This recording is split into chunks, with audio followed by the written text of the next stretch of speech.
This presentation is brought to you by the Colorado Division of Aeronautics, in association with the National Association of State Aviation Officials, and in partnership with the State Aviation Journal, bringing you positive stories about aviation from around the nation.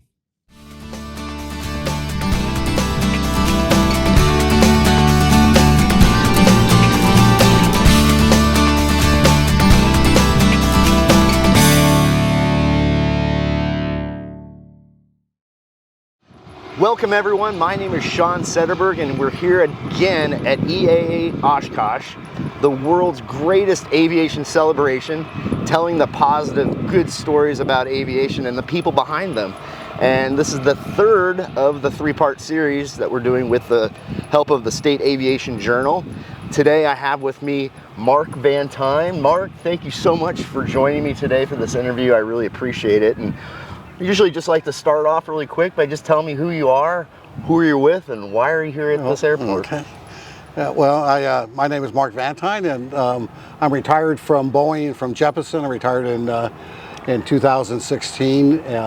So this is my 31st Oshkosh. I would come here with the company and meet customers. And in fact, this week, I love that sound as it goes by, isn't it?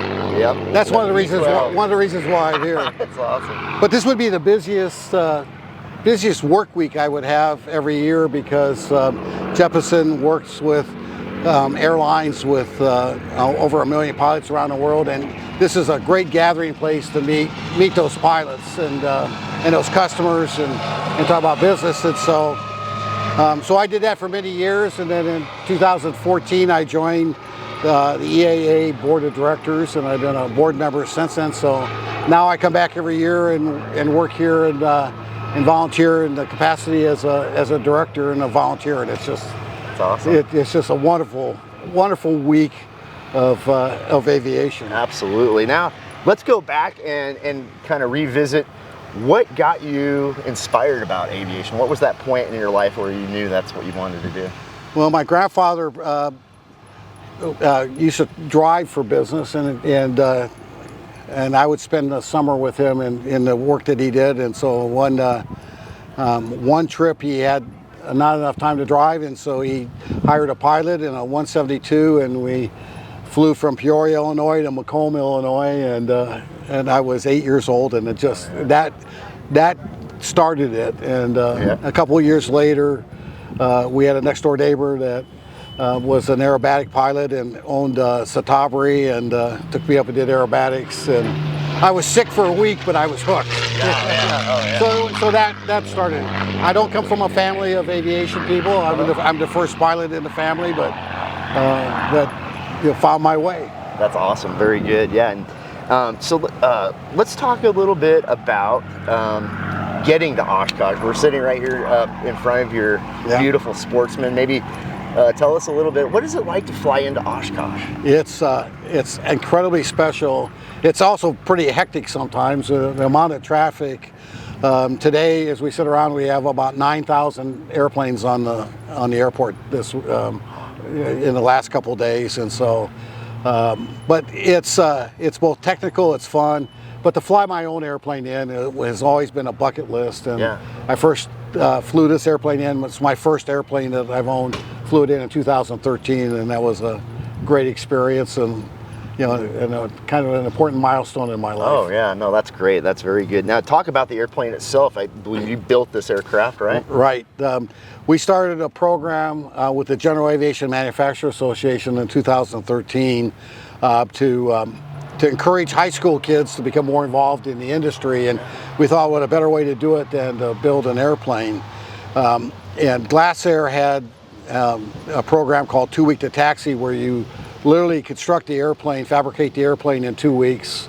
It meets the 51% amateur built rule that the FAA has. Yeah. But the airplane taxis in 2 weeks and flies in 3. And so, with the General Aviation Manufacturers Association, in that first year, we built 2 airplanes, had 2 high schools, 8 high schoolers that constructed the airplane, and wow, that's cool. And then we went on to build that program continues, and we built 8 more airplanes each year thereafter. So, so this is the first year of that, and that's cool. It's just this was an exciting time, and the airplane has 800 hours on it. These kids did a tremendous job. But yeah, that's a fantastic idea and a program.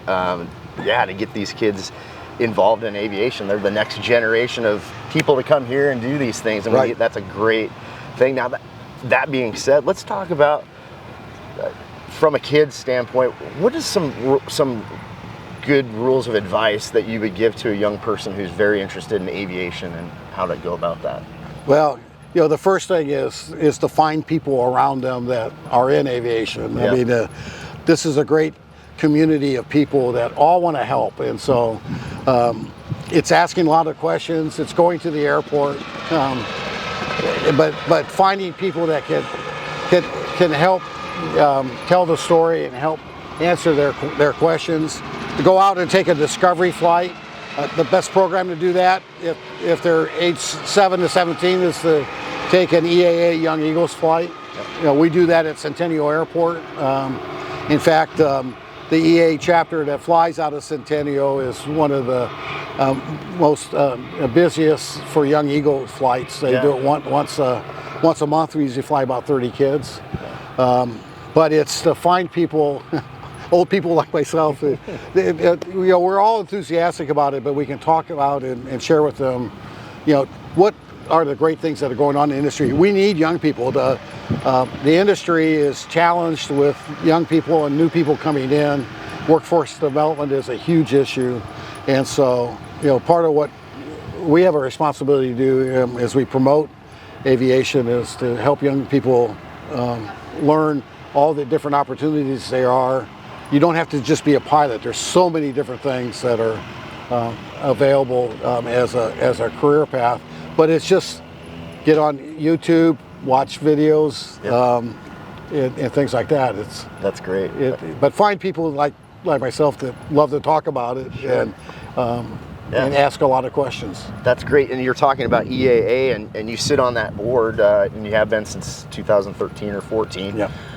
Among the getting kids interested in aviation through Young Eagles and that, what are some other hot topics that are going on in EAA that are noteworthy? Well, the industry is really right now challenged in the piston engine side with fuel and unleaded fuel, and the industry is working hard to bring a new unleaded fuel into the market, in the industry. So that's a challenge. We see a lot of reform going on in the FAA and in the classifications of airplane. There's a program called Mosaic, which is going to change and improve the ability to maintain airplanes for people that their medicals and be able to fly instead of having to go through the full rigor of what a commercial pilot does to get a medical, but you know, to use your driver's license and do normal physicals with your physician. You know, so that's going to bring people back to flying in light sport airplanes and sport airplanes. But just community awareness of how important aviation is to our communities, to our economy, and that advocacy is a big part of what EAA does, and what all of us do are part of this industry. Yeah. Now you also sit on the board for the Colorado Division of Aeronautics. You're one of my bosses, and it's great having you on the board. So let's talk a little bit about what's going on in Colorado with aviation and some of the hot topics that we're discussing at our office. Well, you know, first, it's an honor to be part of that board, and what I've learned in the time that I've been on CAB is that Colorado Division of Aeronautics and the CAB, the approach to aviation advocacy and support is incredibly progressive and well ahead of, I think, what other states do. We have a really good understanding of our airport infrastructure, you know, CDOT and what the division does around runway maintenance, crack fill, and support for the kind of shovel projects that the airports need to continue to improve their infrastructure, the runways and the terminals. We're progressive and aggressive in doing that. And we have such a great network of airports. And it's not just DIA. I mean, we're blessed to have Centennial Airport, which is the second busiest general aviation airport in the country. Yeah. The amount of flight training that's going on at all of our airports and all around the state is growing leaps and bounds because the shortage of pilots is real. It's here. Yep. And we're, because of our weather, because of our region, we're a great place for people to learn to fly and then move on in their advanced ratings and move on to the airlines. And so it's one of the reasons why we see United and Southwest and the other airlines, Frontier, so involved in the community. Yeah, very good. So what are your plans this week? Are you here all week in Oshkosh? I'm here all week. And good. So I spend a lot of time, we have issues and work that we're doing at a board level. I spend a lot of time, I have a golf cart which is like gold at Oshkosh, and I spend a lot of time driving people around and asking our members, what do we do to make the experience better? What's working, what's not working, and sometimes just to give them a little bit of time off their tired feet. One thing about Oshkosh is you walk, miles and miles and miles. It's just a tremendously big venue, but we'll have 620,000 people here this week. Wow. Over 11,000 airplanes. Wow. 19,000 campers. So tonight on the airport there will be 67,000 people that will sleep at the airport under the wings of their airplane, and campers all over the place. And the population of Oshkosh, I think, is 64,000. So we're a big city next to a big city. Yeah. Well, Mark, I think that really concludes the interview, and I really appreciate your time to do this, and thanks again for all you have done and will continue to do for aviation. We really appreciate it. Well, thank you for asking me, Sean. I'm proud to be part of the CAB and a part of and living in Colorado. We're such a great aviation and aerospace state, and of course Jeppesen has been there for its entire time, and so it's a great place to live, work, and fly. So thank you for asking me. Appreciate it. Thank you very much. Thank you. And that concludes this interview of the State Aviation Journal Video Focus with Mark Van Tine. Look forward to seeing you for the next episode. Thank you.